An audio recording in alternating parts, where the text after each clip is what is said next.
बंद करें। प्रभु जी, हम आपका धन्यवाद देते हैं इस सुंदर समय के लिए पिता परमेश्वर, जो आपने फिर से हमें दिया है प्रभु जी, ताकि हम तेरे हुजूरी में आने पाते हैं प्रभु जी, तेरी संगति में हम आने पाते हैं खुदावंद पिता परमेश्वर।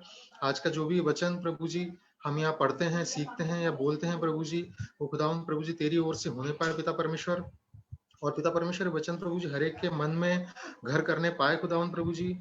और प्रभु जी तेरी अगुवाई प्रभु जी हमें मिलने पाए प्रभु जी, और तेरे एक हुजूरी की प्रभु जी एक इच्छा पिता परमेश्वर हमारे मन में उत्पन्न करने के लिए हम प्रार्थना करते हैं खुदावन प्रभु जी। पूरे समय को खुदावन प्रभु जी आपके हाथों में सौंपते हैं पिता परमेश्वर। प्रार्थना सुनने के लिए धन्यवाद देते हैं। प्रार्थना हमारे उद्धार करते यीशु मसीह के नाम से मांगते हैं, आमीन। जैसा भी अनिता बहन ने भी अभी आखिरी में एक जो गीत गाया कि हमें परमेश्वर की हुजूरी की जरूरत है, परमेश्वर की हुजूरी की हमें आवश्यकता है, या उसकी हमें इच्छा होना चाहिए। तो जब हम देखते हैं कि हमारे जीवन की ओर जब हम देखते हैं, तो हमारा जीवन एक रास्ते के समान अगर हम देखें कि ये कोई रास्ता है, रास्ता या रोड आपने देखा होगा, मार्ग, जैसे हम इस शहर से दूसरे शहर की ओर जाते हैं, तो मार्ग कभी भी सीधा नहीं रहता है ना। उसमें मोड़ आते हैं, कुछ स्पीड ब्रेकर्स आते हैं, कभी चढ़ाव आता है, कभी उतार आता है, कभी कुछ स्टॉपेज आते हैं। तो एक जीवन हमारा एक मार्ग के समान होता है, और वो मार्ग पे हम निरंतर चलते हैं। उस मार्ग में अलग अलग पड़ाव आते हैं हमारे जीवन के। हम छोटे रहते हैं, हम बढ़ते हैं, हम युवा होते हैं, फिर हम हमारी पढ़ाई के लिए हम कुछ आगे करते हैं, फिर एक अच्छी पढ़ाई होने के बाद में हम एक नौकरी की तलाश करते हैं। तो ये सब हमारे एक जीवन का एक हिस्सा है, मतलब एक मार्ग है जिस मार्ग पे हम आगे बढ़ते जाते हैं। और जब जीवन को हम एक मार्ग बोलते हैं, तो एक जो भी एक मार्ग है या रास्ता है, तो उस पर एक यात्रा होती है हमारी।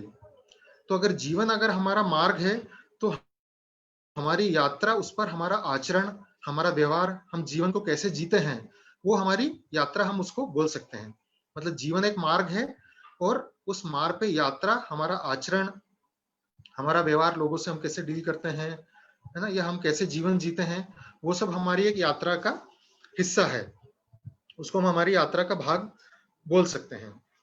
तो जैसे हम देखते हैं कि अभी जो बच्चे हैं, पढ़ने वाले बच्चे हैं, जैसे अभी स्नेहा के बारे में बात करा कि उसको बॉम्बे जाना है, एग्जाम देना है, तो उसके जीवन के इस मार्ग में उसकी इच्छा है कि उसे एग्जाम देके एक अच्छा कॉलेज मिलना है, या बच्चों की एक इच्छा है कि उन्हें अच्छा एग्जाम देकर अच्छा कॉलेज मिलना है, आगे उन्हें एक अच्छी जॉब चाहिए।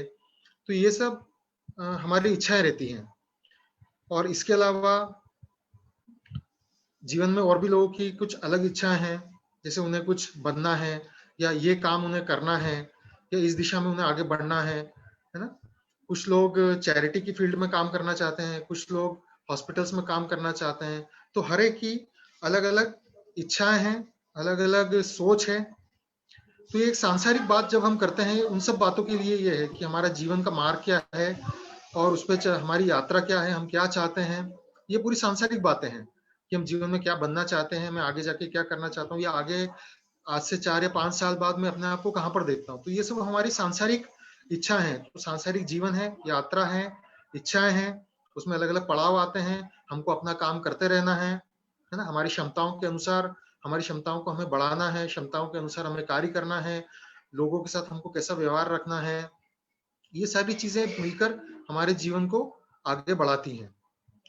लेकिन जब हम एक आत्मिक जीवन की बात करते हैं, तो आत्मिक जीवन में हमें हमारा मार्ग क्या है ना, और आत्मिक जीवन में हमें कैसे चलना है, हमें कैसे यात्रा करना है। तो सांसारिक जीवन की मार्ग और आत्मिक जीवन का मार्ग, और सांसारिक जीवन की यात्रा और आत्मिक जीवन की यात्रा, इनमें काफी अंतर भी है और कुछ समानताएं भी हैं। जैसे सांसारिक जीवन में अगर हम देखा जाए, तो हम हमारे जीवन में काफी चीजों के लिए कोशिशें करते हैं, हमारे पढ़ाई के जीवन में हो, या नौकरी के जीवन में हो, या एक सामाजिक जीवन के लिए हो, तो हम उसमें कोशिशें करते हैं। और कई बार हम हमारा मार्ग बताने वाले को हम ढूंढते हैं कि कौन हमें सही मार्ग दिखलाएगा, या मुझे कौन गाइड करेगा कि मुझे किस फील्ड में आगे बढ़ना है। तो एक सांसारिक जीवन के लिए हम ये सारी चीजें करते हैं, और उसमें आगे बढ़ने के लिए हमें क्या क्या करना है, ये कई बार हम हमारी सोच को भी हम डेवलप करते हैं कि इस यात्रा में मुझे, अगर इस मार्ग में मुझे आगे बढ़ना है तो मुझे क्या क्या करना है। ये सोच हम डेवलप करते हैं, किसी को करते हुए हम देखते हैं, हम उससे प्रभावित होते हैं। तो ये सारी चीजें हम जैसे सांसारिक जीवन के लिए हम करते हैं, वैसे ही जब हम हमारे आत्मिक जीवन में हम एक मार्ग को चुनते हैं, है ना। जैसे हम देखते हैं कि लोग अलग अलग प्रकार के रास्तों को चुनते हैं, जो परमेश्वर की खोज करते हैं, तो वो कई रास्तों को चुनते हैं। वो रास्ते हो सकता है कि उनके सामने प्रकट में आए हों कभी, या उन्होंने अन्य लोगों को वो काम करते हुए देखा है, या कई लोग अपना खुद का एक मार्ग बनाने की कोशिश करते हैं परमेश्वर को प्राप्त करने के लिए। तो सब लोग अपनी अपनी कोशिशें करते हैं, मार्ग को ढूंढते हैं, उसकी खोज करते हैं, अन्य लोगों को करता हुआ देखते हैं, कई लोग वैसा फॉलो करने की कोशिश करते हैं,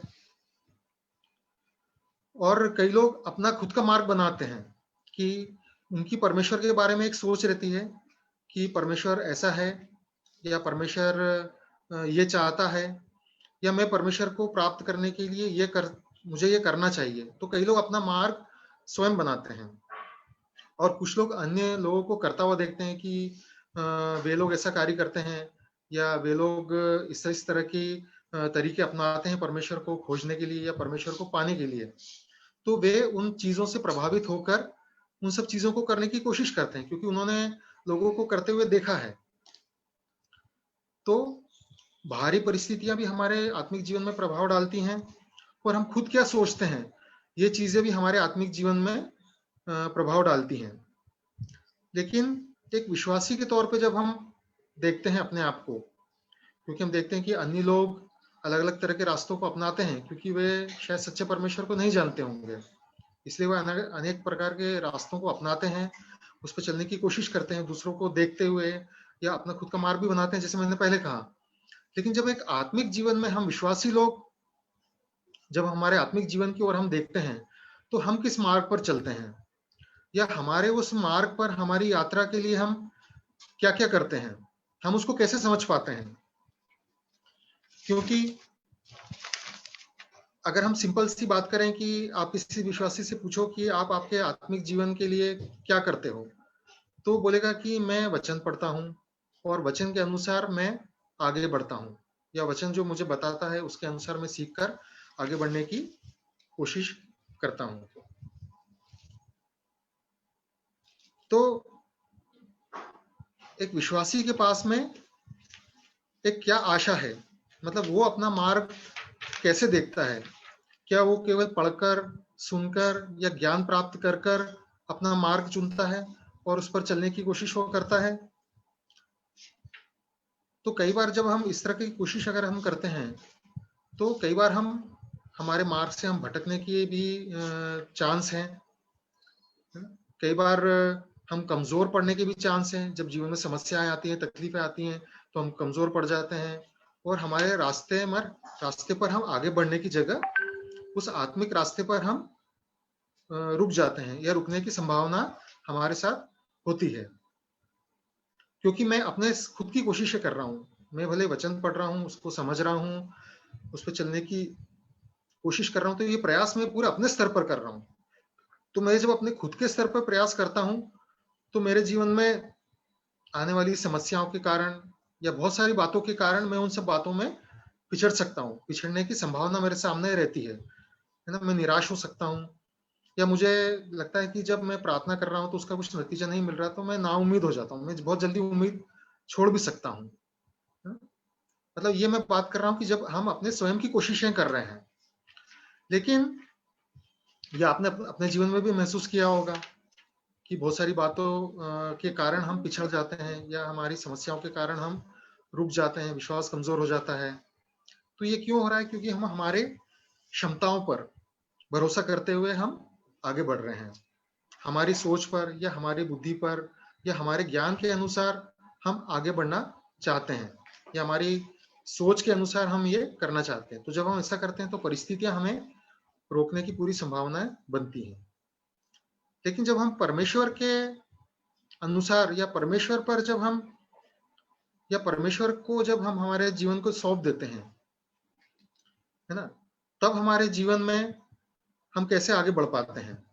तो आज कुछ 5 बातों को हम सीखेंगे कि मैं मेरे जीवन में परमेश्वर के मार्ग में आगे बढ़ने के लिए परमेश्वर की अगुवाई को मैं कैसे प्राप्त करूं, क्योंकि मुझे मालूम है कि मैं अपने स्वयं के बलबूते पर वो नहीं कर सकता हूं। तो इसी 5 बातों को हम सीखेंगे कि मैं परमेश्वर की अगुवाई को कैसे प्राप्त करूं, ये 5 बातें। और उसके बाद 5 बातें हम सीखेंगे कि परमेश्वर हमें कैसे अगुवाई देता है। तो पहले हम देखते हैं कि हम परमेश्वर की अगुवाई को कैसे प्राप्त कर सकते हैं या परमेश्वर की अगुवाई हमको कैसे मिल सकती है।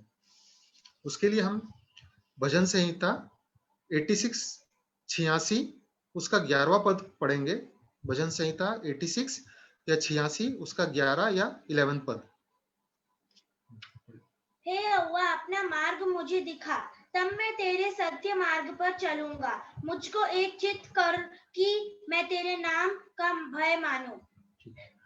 ये वचन में हम पढ़ते हैं कि हे यहोवा, अपना मार्ग मुझे दिखा। तो यहाँ पर भजनकार परमेश्वर से प्रार्थना कर रहा है कि हे यहोवा, तू मुझे अपना मार्ग दिखा।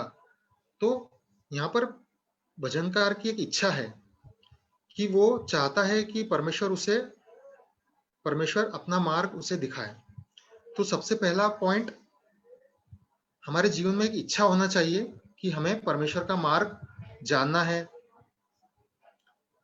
तो ये इच्छा अगर हमारे मन में है तो हम उस दिशा में आगे बढ़ पाते हैं कि मुझे कुछ भी हो जाए, मुझे परमेश्वर की अगुवाई मुझे चाहिए, है ना, या परमेश्वर अपना मार्ग मुझे बताए। क्योंकि मैं अगर मार्ग को ढूंढने की कोशिश करूंगा तो वो मार्ग में हो सकता है मुझे सही मार्ग मिले या ना मिले, या उस मार्ग में परेशानियों के कारण मैं पीछे हट जाऊं जब मैं अपनी कोशिशें करता हूं। तो हम सबसे पहले हमारे अंदर एक इच्छा होना चाहिए कि हमें परमेश्वर की अगुवाई के लिए हम परमेश्वर से बोलें, या हमारे अंदर एक इच्छा होना चाहिए कि हे परमेश्वर, तू मुझे अपना मार्ग दिखला। तो सबसे पहला पॉइंट, हमारे अंदर एक इच्छा होना चाहिए कि हमें परमेश्वर का मार्ग देखने की एक इच्छा हमारे अंदर होना चाहिए। इसी में आगे लिखा है, तब मैं तेरे सत्य मार्ग पर चलूंगा। तब जब परमेश्वर हमें अपना मार्ग दिखाएगा तभी हम उसके मार्ग पर चल सकते हैं। जैसे मैंने पहले कहा कि अगर हम अपने मार्ग को खुद ही बनाते हैं या खुद ही ढूंढने की कोशिश करते हैं तो उस पर रुकावटों के कारण हम पीछे हो सकते हैं। लेकिन जब हम हमारे अंदर इच्छा है कि परमेश्वर हमें अपना मार्ग दिखाए, तो जब परमेश्वर हमें अपना मार्ग दिखाता है तब हम परमेश्वर के सत्य मार्ग पर चल सकते हैं, क्योंकि हमें वो मार्ग मालूम है कि ये मार्ग सही है, क्योंकि परमेश्वर वो मार्ग हमें दिखलाता है। तो पहली बात ये है कि हमारे अंदर एक इच्छा होना चाहिए। अब दूसरी बात, इसी वचन का जो सेकंड पार्ट है, यहाँ पर लिखा है कि मुझको एक चित्त कर कि मैं तेरे नाम का भय मानूं। तो पहली बात है कि हे परमेश्वर, तू मुझे अपना मार्ग दिखला, मतलब मुझे इच्छा होना चाहिए परमेश्वर की मार्ग देखने की। और दूसरा ये कि परमेश्वर, तू मुझे एक चित्त कर, मतलब परमेश्वर हमें हमारे मन को एकाग्र करे, हमारे मन में भटकाव ना हो कि हम परमेश्वर के मार्ग को जानकर या परमेश्वर के पीछे जब हम चलने जाते हैं तो हमारा मन परमेश्वर की तरफ से न भटके। जब हम अन्य जाति लोगों को देखते हैं, अन्य लोगों को जब देखते हैं कि उनके जीवन में बड़ा अच्छा कार्य होता है, उन्हें खूब आशीषें मिल रही हैं, या उनके जीवन में अद्भुत चिन्ह और चमत्कार वहां पर होते हैं, वो वैसा कार्य करने से उनके जीवन में ऐसा होता है, या कोई हमें आकर बोलता है कि देखो मैं ऐसा ऐसा करता हूँ इसलिए मेरे जीवन में ये सारी बात हुई, तो कई बार हमारा मन भटकता है। तो पहली बात ये कि हमें इच्छा होना चाहिए कि परमेश्वर के मार्ग को परमेश्वर हमें दिखलाए, और दूसरा, परमेश्वर हमें हमारे मन को भटकने से बचाए। जब हमारा मन एकाग्र रहेगा, केवल फोकस हमारा यहोवा परमेश्वर पर है, अन्य लोगों पर या अन्य सिखाने वालों पर या अन्य जगहों पर, इन सब बातों पर हमारा भटकाव नहीं है। क्योंकि हम बाहर निकलते हैं, 4 लोगों से मिलते हैं, है ना, तो बाहर उनकी गवाहियां भी देखने को मिलती है, सुनने को मिलती है, बहुत सारी बातें हमको मिलती है सुनने के लिए। तो हमारे मन में कई बार एक भटकाव आ सकता है कि उनके जीवन में भी ये सारी बातें हो रही है, या वो इन सब चीजों को करने से उन्हें अपने जीवन में फायदा मिलता है। तो बहुत सारे भटकाव का चांस है हमारे जीवन में। तो इसलिए हम परमेश्वर से प्रार्थना करें कि वो हमारे जीवन में, हमारे मन में एक स्थिरता को दे, ताकि हमारा मन न भटके। तो ये दो बातें हमने देखी कि परमेश्वर की हमारे लिए एक इच्छा होना चाहिए कि परमेश्वर हमें अपना मार्ग दिखलाए और हमारा मन भटकने न पाए।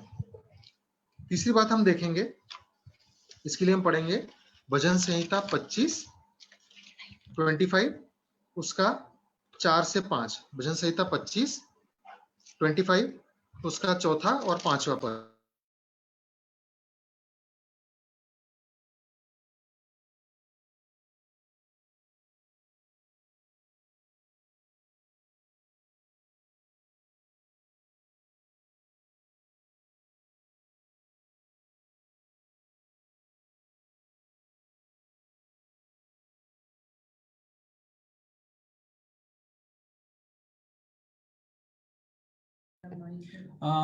अरुण भाई अपने अनम्यूट करिए। म्यूट हो गया था। ठीक, तो पहला पॉइंट हमने देखा कि हम परमेश्वर से, हमारे अंदर एक इच्छा होना चाहिए कि परमेश्वर हमें अपना मार्ग दिखलाए। फिर हमारे मन को हमको एकाग्र रखना है, भटकने नहीं देना है। और तीसरी बात जो हम इस वचन में देखते हैं कि हे यहोवा अपना मार्ग मुझको दिखला और अपना पथ मुझे बता दे। तो तीसरी बात ये कि हम परमेश्वर से प्रार्थना करें कि हे परमेश्वर तू अपना मार्ग हमको दिखला। हे परमेश्वर तू मुझे बता कि मुझे किस मार्ग पर चलना है, मुझे कैसे चलना है, और अपना पथ मुझे बता दे, अपना रास्ता तू मुझे बता दे। और हम परमेश्वर से प्रार्थना करें कि मुझे अपने सत्य पर तू चला और शिक्षा दे, क्योंकि तू मेरा उद्धार करने वाला परमेश्वर है। तो हम परमेश्वर से प्रार्थना करें कि परमेश्वर हमें अपना मार्ग दिखलाए, अपने रास्ते को परमेश्वर हमें बता दे, और परमेश्वर हमें सत्य के द्वारा उस मार्ग पर परमेश्वर हमें चलाए। तो ये तीन बातों को हमने देखा। बाकी की दो बातें और हम देखते हैं। भजन संहिता 25 का ही 12वां पद।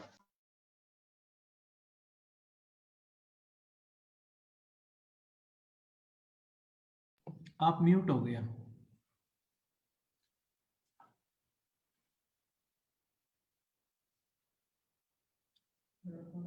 अरुण भाई म्यूट हो गया।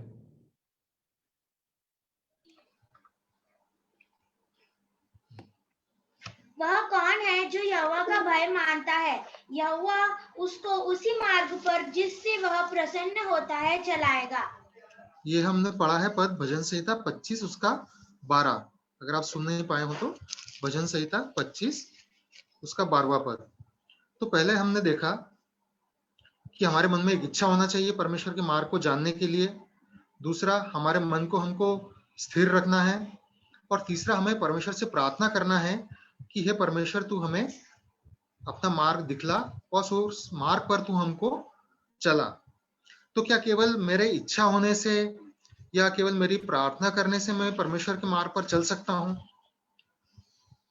तो ये चौथी बात हमको इसमें से ये सीखने को मिलती है कि वचन बोलता है कि जो यहोवा का भय मानता है तो यहोवा उसको उसी मार्ग पर जिससे वह प्रसन्न होता है चलाएगा। तो केवल मेरे बोलने से या मेरी इच्छा से कि परमेश्वर तू मुझे चला, मेरे मन को तू एकाग्र रख, या मैं अपने मन को एकाग्र रखूं, है ना, या मैं परमेश्वर से प्रार्थना करूं कि तू मुझे चला, क्या केवल इससे ही मैं परमेश्वर के मार्ग पर चल सकता हूं? इसके आगे भी मुझे कुछ करने की जरूरत है। तो परमेश्वर बोलता है कि जो यहोवा का भय मानता है, तो मुझे क्या जरूरत है? मुझे परमेश्वर का भय मानने की जरूरत है। तो ये चौथी बात जो परमेश्वर के मार्ग पर चलने के लिए जरूरी है, वो हमें परमेश्वर का भय मानना जरूरी है। क्योंकि जब हम परमेश्वर का भय मानते हैं तो वचन हमें बताता है कि परमेश्वर हमको उस मार्ग पर जिससे परमेश्वर प्रसन्न होता है चलाएगा, है ना। तो केवल मेरी इच्छा से, मेरे मन को एकाग्र करने से, मेरी प्रार्थना से ही मैं परमेश्वर के मार्ग पर चल पाऊंगा, ये जरूरी नहीं है। मुझे परमेश्वर का भय मानना जरूरी है। तो जब मैं परमेश्वर का भय मानता हूं तब परमेश्वर मुझे अपने मार्ग पर चलाता है, या परमेश्वर मुझे अपने मार्ग पर लेकर चलता है। तो ये चार बात हुई। और पांचवी बात उसके लिए हम देखेंगे भजन संहिता 25 का ही 9वां पद, भजन संहिता 25:9। वह नम्र लोगों को न्याय की शिक्षा देगा, हाँ वह नम्र लोगों को अपना मार्ग दिखलाएगा। तो पांचवी बात यह है कि हमें अपने आप को नम्र बनाना है। तो जब हम अपने आप को नम्र बनाते हैं तब परमेश्वर हमें अपना मार्ग दिखाता है। अगर मैं केवल बोलूं कि मेरे मन में इच्छा है परमेश्वर मुझे अपना मार्ग दिखला, और मैं अपने मन को बहुत एकाग्र करता हूँ, कोशिश करता हूँ कि मैं परमेश्वर के अलावा किसी को ना मानूं, है ना, और मैं परमेश्वर से बहुत प्रार्थना करता हूँ कि परमेश्वर मुझे अपना मार्ग दिखला दे, और मैं परमेश्वर का भय भी मानता हूँ, लेकिन मुझे इसके साथ ही अपने आप को नम्र बनाने की बहुत जरूरत है। आज हम देखते हैं कि हम भले वचन कितना भी पढ़ें, कितना भी गीत गाएं, है ना, कितना भी कलीसिया जाएं, सब करें हम, लेकिन कई बार हमारे अंदर एक नम्रता नहीं आती है, एक लचीलापन हमारे अंदर नहीं है, मतलब हम झुकना नहीं मांगते हैं।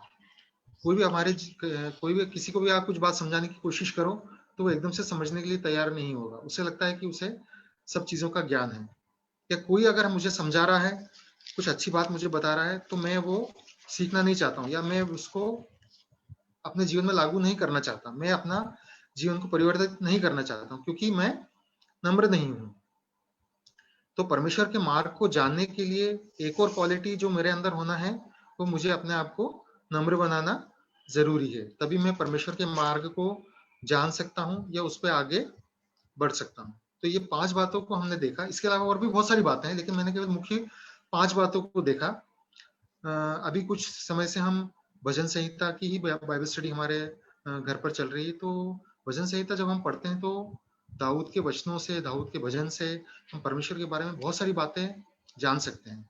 तो दाऊद अपने एक्सपीरियंस के द्वारा, या उसने जो बातों को महसूस किया है, उन सब बातों को उसने भजनों में लिखा है, और उन सब बातों के द्वारा हम परमेश्वर के बारे में बहुत सारी बातों को हम सीख सकते हैं।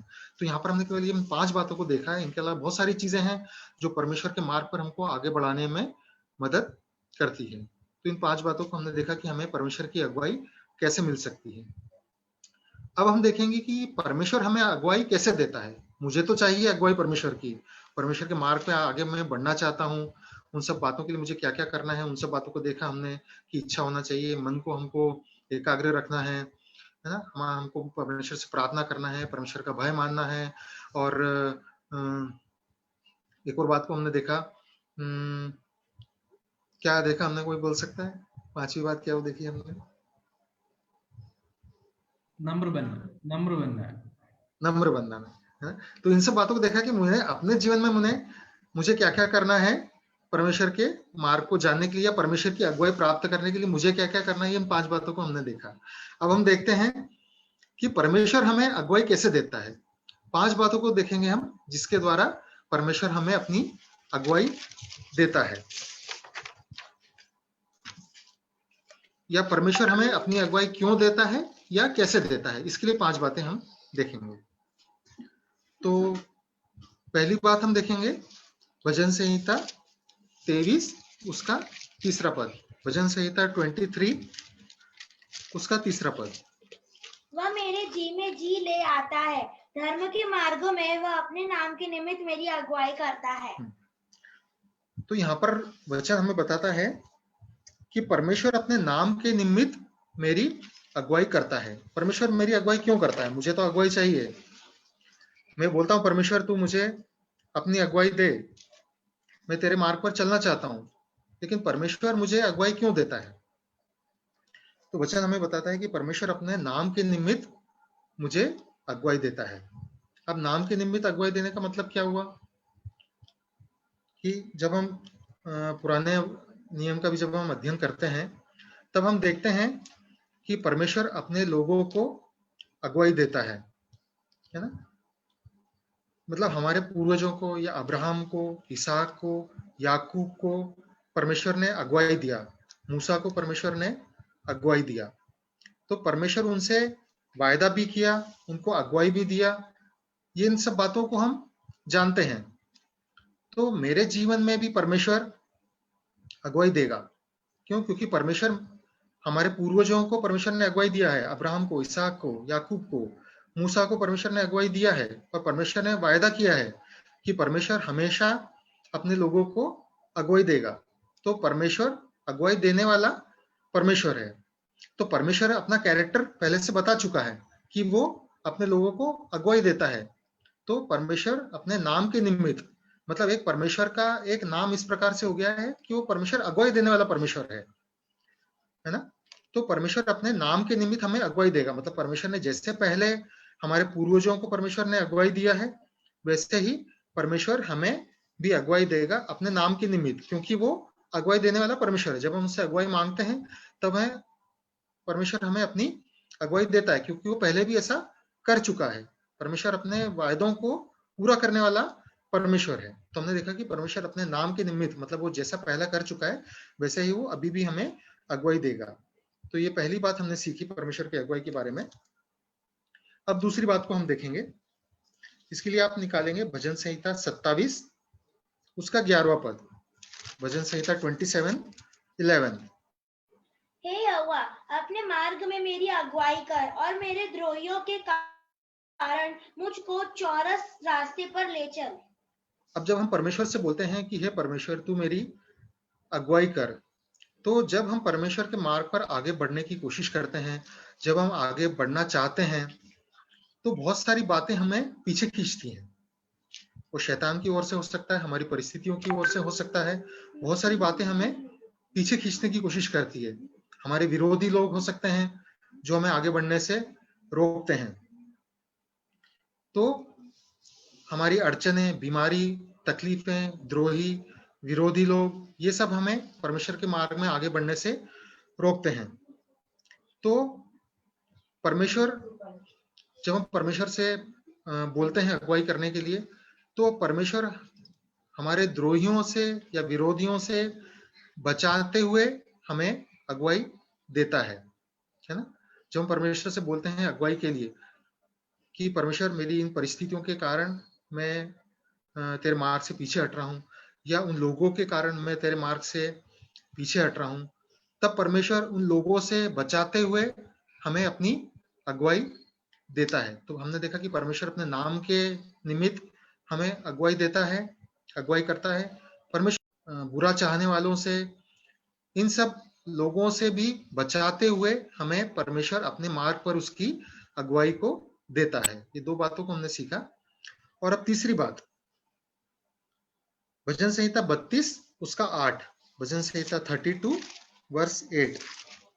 मैं तुझे बुद्धि दूंगा और जिस मार्ग में मैं तुझे चलाना होगा उसमें मैं तेरी अगुवाई करूंगा। मैं तुझ पर कृपा दृष्टि रखूंगा और सम्मति दिया करूंगा। तो यहाँ वचन बताता है कि मैं तुझे बुद्धि दूंगा और जिस मार्ग में तुझे चलना होगा उसमें तेरी अगुवाई करूंगा। तो पिछले में देखा हमने, तीसरे पॉइंट में हमने देखा कि परमेश्वर दुष्टों से, विरोधियों से बचाते हुए हमारी अगुवाई करता है। और चौथी, ये इस पद में हम देख रहे हैं कि परमेश्वर बुद्धि देते हुए, तीसरी बात, परमेश्वर बुद्धि देते हुए हमारी अगुवाई करता है। परमेश्वर हमें ऐसा ज्ञान देता है कि हमें परमेश्वर के मार्ग पर कैसे आगे बढ़ना है ना। परमेश्वर हमें सोचने की, समझने की, निर्णय लेने की शक्ति हमें देता है। अगर हम केवल वचन पढ़े और ना समझो के जैसे केवल हम वचन पढ़कर उसको भूल जाएं या उस पर आगे ना पढ़े, या हम हमारे व्यवहार को ऐसा ना बना पाए, हम ना समझी का व्यवहार हम करते हैं, है ना, या हम समझदारों के स्वरूप व्यवहार हम नहीं करते हैं, केवल वचन को पढ़ते हैं लेकिन उसको समझ के हमारे जीवन में लागू करने वाले हम नहीं बन पाते हैं, या केवल वचन को पढ़कर कई बार हम उसको समझ नहीं पाते हैं, हमें कोई समझाने की कोशिश कर रहा है लेकिन फिर भी हम समझ नहीं पा रहे हैं। तो परमेश्वर बुद्धि देकर हमें परमेश्वर के मार्ग पर आगे बढ़ने की अगुवाई देता है। तो ये तीसरी बात को हमने देखा कि परमेश्वर बुद्धि देता है, ज्ञान देता है हमें, ताकि हम परमेश्वर के मार्ग पर आगे बढ़ सकें। अब चौथी बात को हम देखेंगे। उसके लिए आप निकालें भजन संहिता 48 उसका 14। भजन संहिता 48:14, Psalms 48:14। क्योंकि यह परमेश्वर सदा सर्वदा हमारा परमेश्वर है, वह मृत्यु तक हमारी अगुवाई करेगा। अब मैं जब परमेश्वर से उसकी अगुवाई मांगता हूँ कि ये परमेश्वर तू मेरी अगुवाई कर, है ना, कि परमेश्वर तू मुझे अपना मार्ग दिखला, तो परमेश्वर क्या 5 साल के लिए मेरी अगुवाई करता है या 10 साल के लिए मेरी अगुवाई करता है या मेरे जीवन के आधे समय तक परमेश्वर मेरी अगुवाई करता है, या जब मैं कुछ समस्याओं में घिरा हुआ हूं कि 1 साल में बीमार रहा तो परमेश्वर मेरी अगुवाई करता है? क्या ऐसा है क्या कि परमेश्वर केवल अगुवाई, हमारी अगुवाई कुछ समय के लिए करता है ना? कई बार हमको लगता है कि हमारे जीवन में हम परमेश्वर के पास कई बार क्यों जाते हैं या कब जाते हैं, या परमेश्वर से एकदम से हमारी नजदीकी कब हमारी बढ़ती हुई हम देखते हैं, हमारे बीमारी के समय, कष्टों में, तकलीफों में हम एकदम से नजदीकी हमारी परमेश्वर की ओर हम बढ़ता हुआ देखते हैं। तो क्या हमें लगता है कि हमारी केवल बीमारी, तकलीफों में ही परमेश्वर हमारी अगुवाई करता है, या हम संकट में हैं तभी तो परमेश्वर हमारी अगुवाई करता है, या केवल 5 साल के लिए परमेश्वर ने मेरी अगुवाई करी? जैसे हम लोग कई बार बैंक में एफडी डालते हैं, तो वो एफडी कैसे रहती है? 5 साल की, 10 साल की, 10 साल में डबल हो जाएगा। तो क्या केवल परमेश्वर हमारी एक कुछ सीमित समय के लिए हमारी अगुवाई करता है? लेकिन वचन हमें बताता है कि परमेश्वर मृत्यु तक हमारी अगुवाई करता है। तो चौथी बात हमने देखी परमेश्वर की अगुवाई के बारे में कि वो हमारे मृत्यु तक हमारी अगुवाई करता है। ऐसा नहीं कि कुछ समय के लिए अगुवाई करी और परमेश्वर ने हमें छोड़ दिया, ऐसा नहीं है। परमेश्वर हमारी मृत्यु तक हमारी अगुवाई करता है। हमारे किस मार्ग पर हमको चलना है, परमेश्वर केवल वो मार्ग दिखला के हमको छोड़ देता है, ऐसा नहीं है। परमेश्वर उस मार्ग पर हमको हमारे पूरे जीवन काल चलाता भी है और हमारी मृत्यु तक परमेश्वर हमको उस मार्ग पर चलने में हमारी सहायता करता है। तो ये चौथी बात को हमने देखा। अब पांचवी बात परमेश्वर की अगुवाई के बारे में हम देखते हैं, भजन संहिता 77 उसका 20वां पद, सैम्स 77 उसका 20। तूने मूसा और हारून के द्वारा अपनी प्रजा की अगुवाई भेड़ों की सी की। तो यहाँ पर हम देखते हैं कि परमेश्वर अगुवाई तो हमारे जीवन में करता है, लेकिन कई बार परमेश्वर अपने दासों के द्वारा भी हमारी अगुवाई करता है। परमेश्वर स्वयं भी हमारी अगुवाई करता है और परमेश्वर अपने दासों के द्वारा भी हमारी अगुवाई करता है। जैसे यहाँ पर वचन में लिखा है कि तूने मूसा और हारून के द्वारा अपनी प्रजा की अगुवाई भेड़ों की सी की। जब हम पुराने नियम में देखते हैं कि इजराइलियों को परमेश्वर ने जब मिस्र देश से छुड़ाया, जब इजराइलियों ने मिस्रियों के जो भी अत्याचार के त्रस्त होकर जब परमेश्वर की दुहाई दी, तब परमेश्वर ने उनको वहां से परमेश्वर निकालकर लेकर गया। लेकिन परमेश्वर उनको वहां से निकालकर कैसे लेकर गया? परमेश्वर ने अपने दासों के द्वारा या अपने अगुए के द्वारा, मूसा के द्वारा परमेश्वर इजरायलियों को वहां से निकालकर लेकर किया। मतलब परमेश्वर ने कैसे दी वहां पर अगुवाई अपने लोगों को? अपने दासों के द्वारा परमेश्वर ने अगुवाई दी। मूसा को परमेश्वर ने नियुक्त किया, है ना, मूसा को उनके पास भेजा और मूसा के नेतृत्व में वे लोग अपनी गुलामी से, अपने बंधनों से वहां से बाहर निकल पाए। तो हम देखते हैं कि परमेश्वर अपने दासों के द्वारा भी अगुवाई देता है। आज के समय में हम देखें कि पासवानों के द्वारा परमेश्वर हमें अगुवाई देता है कि जब हम किसी पासवान से जुड़ते हैं, कलीसिया से जुड़ते हैं, तो उस पासवान के द्वारा कई बार हमें ऐसी बातें सीखने को मिलती हैं। जब हम वचन को पढ़ते हैं खुद, तो कई बार हम वो वचन नहीं समझ पाते हैं, लेकिन जब हम हमारे पासवान से पूछते हैं या जब हम हमें सिखाते हैं, तब उन बातों को हम समझ पाते हैं। तो आज के समय में अगुवाई हमें हमारे पासवानों के द्वारा भी हमें अगुवाई परमेश्वर देता है। परमेश्वर के मार्ग पर आगे बढ़ने के लिए हमें परमेश्वर मदद करता है।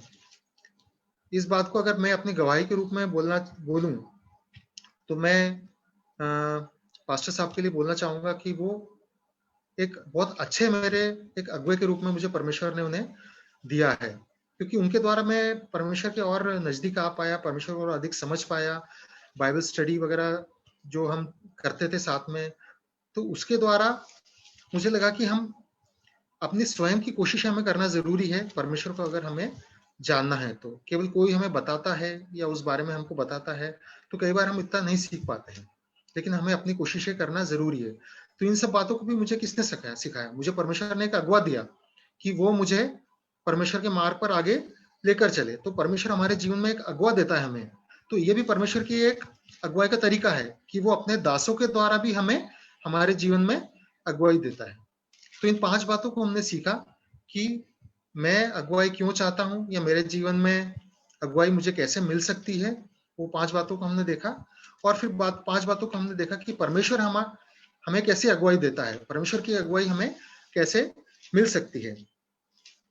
अब इन बातों के बाद में मैं अब सीधे समाप्त करना चाहूंगा।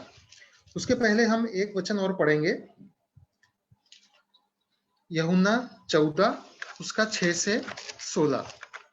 John chapter 14 verse 6 to 11। यूहन्ना 14 6 से 11 जब हम पढ़ते हैं, वहां पर इस प्रकार लिखा है, यीशु ने उससे कहा, मार्ग और सत्य और जीवन मैं ही हूं, बिना मेरे द्वारा कोई पिता के पास नहीं पहुंच सकता। यदि तुमने मुझे जाना होता तो मेरे पिता को भी जानते, और अब उसे जानते हो और उसे देखा भी है। तो प्रियो, जब हम परमेश्वर के मार्ग को खोजने की कोशिश करते हैं, परमेश्वर के मार्ग पर हम चलते हैं, परमेश्वर की अगुवाई हम मांगते हैं, तो हमने देखा कि परमेश्वर भी हमें अगुवाई देता है, हमें सिखाता है अपने दासों के द्वारा, अन्य बातों से हमारी परमेश्वर अगुवाई करता है। लेकिन जब हम यीशु मसीह की ओर हम जब देखते हैं, तब हम ये पाते हैं कि परमेश्वर एक अगुवे के रूप में अपने आप को ही हमारे सामने परमेश्वर ने प्रकट किया, है ना। परमेश्वर स्वर्ग में बैठकर केवल निर्देश दिया, ऐसा नहीं, लेकिन परमेश्वर स्वयं धरती पर यीशु मसीह के रूप में वो आया, हमें अगुवाई देने के लिए आया परमेश्वर। तो परमेश्वर की श्रेष्ठतम अगुवाई कैसी है कि परमेश्वर स्वयं इस धरती पर जन्म लेकर प्रकट होकर यीशु मसीह के रूप में परमेश्वर ने हमें अगुवाई दिया। और यहाँ पर यीशु मसीह जो परमेश्वर है वो क्या बोलता है कि मैं ही मार्ग, सत्य और जीवन हूं। मतलब अलग अलग लोग अलग अलग प्रकार से मार्ग की खोज करते हैं, सत्य की खोज करते हैं, जीवन की खोज करते हैं। हम भी खोज कर रहे हैं, हम भी वचन के द्वारा खोज करते हैं। लेकिन जब हम यीशु मसीह को एक आदर्श के रूप में हमारे सामने हम रखते हैं, यीशु मसीह को जब हम फॉलो करते हैं, तब हम जान पाते हैं कि यही एक मार्ग जो सत्य है और जो जीवन है वो केवल यीशु मसीह ही है। और आगे यहाँ पर लिखा है कि बिना मेरे द्वारा कोई पिता के पास नहीं पहुंच सकता है। हम परमेश्वर की अगुवाई हमारे जीवन में हम चाहते हैं। क्यों चाहते हैं? कि हम परमेश्वर के पास पहुंच पाए। लेकिन जब तक यीशु मसीह को हम नहीं जानेंगे, यीशु मसीह के पीछे हम नहीं चलेंगे, तब तक हम परमेश्वर के पास नहीं पहुंच सकते। और आगे 7वें पद में लिखा है, यदि तुमने मुझे जाना होता तो मेरे पिता को भी जानते। तो जब हमारी इच्छा क्या है? हमको परमेश्वर को जानना, ये हमारी सबकी इच्छा है, चाहे वो विश्वासी हो या गैर विश्वासी हो, सबकी इच्छा है परमेश्वर को जानना। वो अपने तरीके को इस्तेमाल करते हैं परमेश्वर को जानने के लिए, हम भी अपने तरीकों को इस्तेमाल कर रहे हैं। वचन के द्वारा हम परमेश्वर को जानने की कोशिश करते हैं। लेकिन वचन हमें बोलता है कि यदि तुमने मुझे जाना होता, यदि हम यीशु मसीह को हमने जाना होता तो हम परमेश्वर को भी जान लेते। तो यदि हमको परमेश्वर को जानना है तो हमें यीशु मसीह को जानना जरूरी है, क्योंकि परमेश्वर स्वयं जन्म लेकर इस धरती पे आया कि वो हमारी अगुवाई करे, कि वो हमें बताए कि परमेश्वर कैसा है। इसलिए यीशु मसीह बोलता है कि मार्ग, सत्य और जीवन मैं ही हूं। यदि तुमने मुझे जान लिया है तो तुमने परमेश्वर को जान लिया है। तो हमें यीशु मसीह को जानना जरूरी है परमेश्वर को जानने के लिए। तो परमेश्वर इन वचनों से हमें अगुवाई करे और परमेश्वर इन वचनों से हमें सिखाए कि हमें कैसे परमेश्वर की अगुवाई की हमारे अंदर इच्छा, हम कैसे होना चाहिए हमारे अंदर इच्छा, उसके लिए हमको प्रार्थना करना है ना, क्या क्या कोशिश है हमको करना है, और परमेश्वर अपनी अगुवाई हमको कैसे दे सकता है या कैसे हमको देता है। लेकिन उन सबसे बढ़कर हमें ये जानने की, सीखने की, समझने की जरूरत है कि केवल यीशु मसीह ही वह मार्ग, सत्य और जीवन है जो हमको परमेश्वर की ओर लेकर जाता है। इन वचनों से परमेश्वर हम सबको आशीष दे।